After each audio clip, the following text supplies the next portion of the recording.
Pecat Mang Ono dari DPRD karena mau pecah belah Jabar dan menghambat kerja Bapak Aing. Pecat Mang Ono dari DPRD karena mau pecah belah Jabar dan menghambat kerja Bapak Aing. Orang Pak KDM juga tidak ingin diskusi dengan DPRD, Pak. Disampaikan di media sosial, ngapain diskusi dengan DPRD, bikin lama. Mau diskusi apa lagi? Ngentaskan kemiskinan absolut, bantu rakyat yang lapar cari makan, sekolah yang rusak perbaiki, jalan yang rusak perbaiki. Diskusi. Pecat Mang Ono dari DPRD karena mau pecah belah Jabar dan menghambat kerja Bapak Aing. Pecat Mang Ono dari DPRD karena mau pecah belah Jabar dan menghambat kerja Bapak Aing. Dari ASN kita naikin levelnya ke pejabat ya. Oh iya. Di negara yang katanya kaya sumber daya, yang melimpah justru sumber gaya.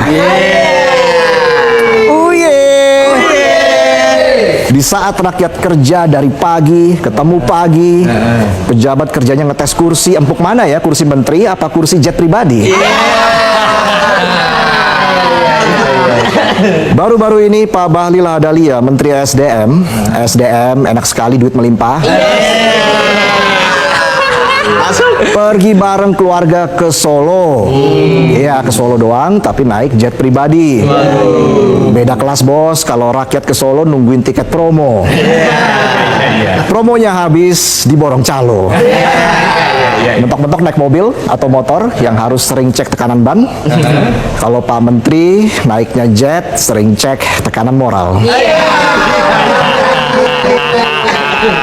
Yang stres rakyat, yang healing pejabat. Come on, siklus macam apa ini? Pertanyaannya kenapa ke Solo? Apakah Pak Bahlil asli Solo?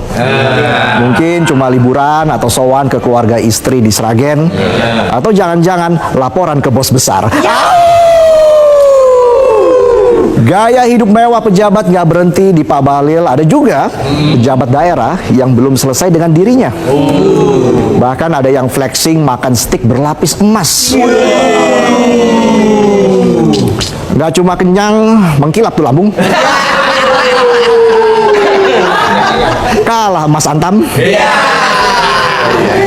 Pejabatnya makan steak dilapisi emas, padahal warganya makan nasi lauk gorengan dibungkus koran bekas.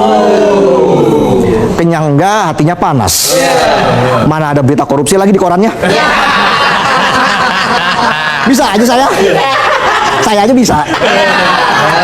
Sementara itu di semesta rakyat yang kerja di PHK, yang dagang sepi pembeli, yang narik ojol lebih sering pesen kopi dibanding dapat notifikasi. Ekonomi lagi susah, rakyat kerja keras, pejabat mikir keras, mikirin caption liburan pakai jet pribadi dibalut narasi kami dekat dengan rakyat. Hello. Dekat dari mana rakyat kerja sampai rebahan di jalan, pejabat gaya ketinggian sampai lupa daratan. Ya, mirip-mirip tulisan di belakang truk, kerja sedikit, yang penting gaya selangit. Rakyat sulit lanjut pamer outfit. Ats gak nih outfitnya? Rakyat tuh nggak butuh naik jet, rakyat cuma butuh harga barang nggak meroket. Rakyat juga nggak butuh daging dilapisi logam mulia. Yang dibutuhin itu jaminan pas tanggal tua nggak ngutang tetangga. Jabatan itu memang nyaman, tapi jangan cuma dipakai buat pencitraan doang. Kalau rakyat rela ngurangin makan demi listrik bisa nyala, masa pejabat nggak bisa ngurangin gaya biar empatinya menyala? Bisa aja saya.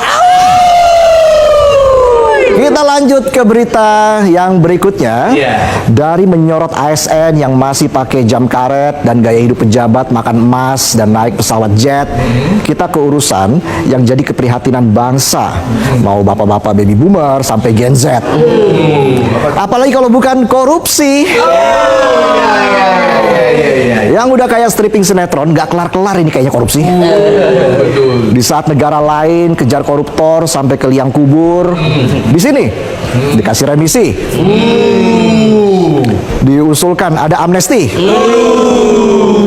dan abolisi.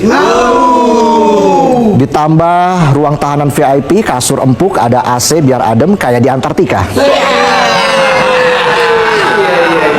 Belum lagi jaminan keamanan keuangan keluarga. Tolong jangan ganggu anak dan istrinya ya. Au! Banyak tokoh agama mengingatkan bahwa korupsi itu dosa besar. Tapi di negeri ini biasa-biasa aja tuh, ya. Dosa koruptor kalah sama dosa lupa kasih like ke story temen. Mana negornya di DM lagi? Orang gila mana yang habis ngomel di DM lanjut ke WA? Korupsi bisa dinego, hasil korupsi bisa diwariskan, tapi rasa keadilan rakyat masih digantungkan. Kayak RUU perampasan aset. Au! Katanya hukum harus adil, kecuali keluarga koruptor jangan ikut dimiskinkan. Saat beraksi gasak duit negara nggak mikirin rakyat miskin. Kenapa keluarganya harus dijamin? Apa kabar nasib petani, buruh, pekerja, penonton? Beserta anak-anak dan istri yang dirampas haknya. Mereka nggak minta dimiskinkan, tapi negara udah keburu kasih surprise paket hidup susah. Yang nyolong satu orang, yang nikmatin satu keluarga, yang rugi se-Indonesia Raya. Ini bukan keluarga cemara ya, tapi keluarga cemana ini. Tapi masih aja pemerintah bilang mereka nggak tahu apa-apa. Head sleep, please deh. Nggak tahu apa-apa tapi bisa beli apartemen mewah. Nggak tahu apa-apa tapi kuliah anak di Eropa. Ditambah flexing OOTD mewah yang seharga KP rumah. Tapi giliran utang negara triliunan, rakyat semua disuruh patungan. KPK bilang, ide pemiskinan keluarga koruptor perlu diskusi mendalam. Sepakat. Harus diskusi mendalam, tapi jangan kelamaan, tenggelam. Kelelep. Diskusi nggak kelar-kelar sampai koruptornya udah bebas dan buka bisnis laundry, money laundry.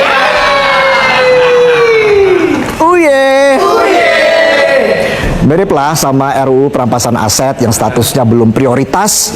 Tapi di sisi lain ada tuh RUU yang dibahas di hotel langsung gol. Disahkannya cepet banget. Jadi bukannya nyelamatin duit rakyat, tapi nyelamatin jatah kawan biar tetap aman, nyaman, dan berdinas sampai ubanan.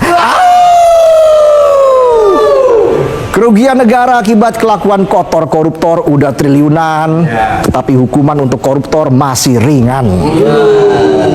Kalau begini kapan takutnya koruptor? Di negara lain seperti China, Vietnam, Iran, koruptor dihukum mati. Di sini dikasih remisi, katanya remisi adalah hak asasi. Hukum koruptor di negara ini masih kayak bubur ayam ya. Lembek tapi banyak perdebatan. Kamu tim diaduk apa tim yang nggak diaduk? Undang-undang tuh diaduk.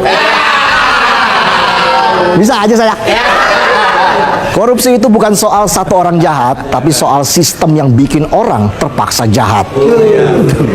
Nggak jahat, nggak menjabat. Mau jujur, hancur. Yang salah bukan cuma si tikus-tikus rakus, tapi semua mulut yang diam, semua mata yang pura-pura nggak lihat, dan semua pihak yang lebih takut anak koruptor jatuh menderita daripada anak bangsa yang hidup tanpa masa depan cerah.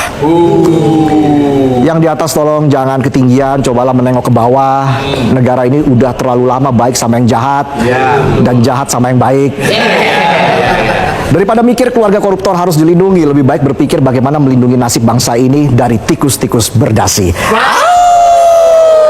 Anti-Islam, tapi kalianlah ulama perusak Islam.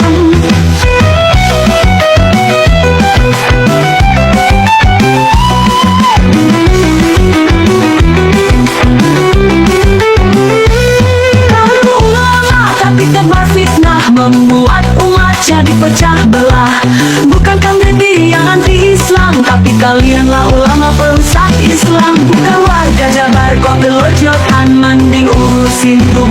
kalian.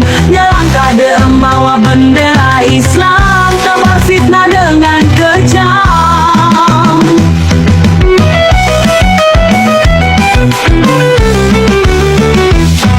KDM ganti nama rumah sakit alisan, yang panas malah ulama karbitan. Mereka bilang Kang Deddy anti-Islam, terus nantang ngajak perangi KDM. Tetap semangat Kang Deddy Mulyadi, kami terus melawan para pembenci. Mereka jual ancaman, kami siap beli, tanpa dendam, tanpa henti. Batu ulama tapi tebar fitnah, membuat umat jadi pecah belah. Bukan Kang Deddy yang anti-Islam, tapi kalianlah ulama perusak Islam. Bukan warga Jabar kok kelocotan, mending urusin gubernur kalian. Nyerang KDM bawa bendera Islam, tebar fitnah dengan kejam.